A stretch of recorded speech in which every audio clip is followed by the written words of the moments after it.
99%ทุกคนจะเบิ่งทางเปลี่ยนไปสูตรแบบนักธุรกิจมันสูตรแบบไหนวันนี้เราจะมาอัปเดตกัน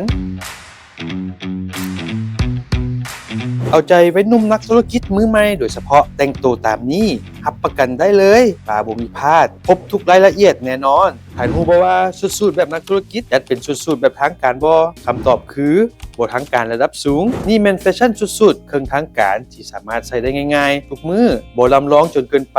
และบ่ทางการระดับสูงถือว่าสุภาพใช้ได้จริงและบ่ได้จำกัดใส่เฉพาะมื้อเฮ็ดเวียกเท่านั้น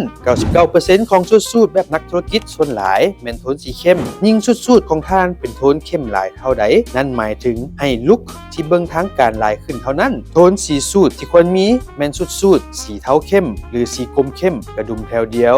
สูทต้องเข้ารูปเสมอการเลือกผ้าสูทและลวดลายทานควรเน้นผ้าแบบเรียบบ่มีลายโดยเพิ่มระดับความทางการได้หลายกว่าการใส่สูทแบบมีลายหรือถ้าต้องการเพิ่มความแฟชั่นเพียงเล็กน้อยสามารถใส่สูทลายทางแนวตั้งขนาดน้อยที่เอิ้นว่าลายพินสตริปได้ผ้าสูทที่ควรเลือกเป็นผ้าขนสัตว์หรือผ้าขนสัตว์ผสมเท่านั้นคือเป็นเนื้อผ้าที่มีความละเอียดสูงสวมใส่สบายสำหรับเสื้อเชิ้ตสำคัญพอๆกันกับสูทถึงแม้ว่าจะเป็นเพียงแฟชั่นตัวไหนแนะนำให้เลือกตัวเลือกอย่าง dress shirt แบบโทนสีฟ้าอ่อนและสีขาว2โทนสียอดนิยมหลายที่สุดในมือเฮ็ดเวียกเนคไทแบบนักธุรกิจควรเป็นดีไซน์แบบเรียบโทนสีเข้มและควรเลือกมัดแบบมาตรฐานคลาสสิกใส่ง่ายแบบ half windsor หรือ windsor คือเป็นการมัดเนคไทที่เข้าปกกับเชิ้ตแบบคลาสสิกได้ง่ายบึงสุภาพและบ่แฟชั่นจนเกินไปถุงเท้าควรเลือกสีเข้มแบบเรียบบ่แต่งลายถุงเท้าผ้าฝ้ายแม่นตัวเลือกที่เฮาแนะนำเด้อ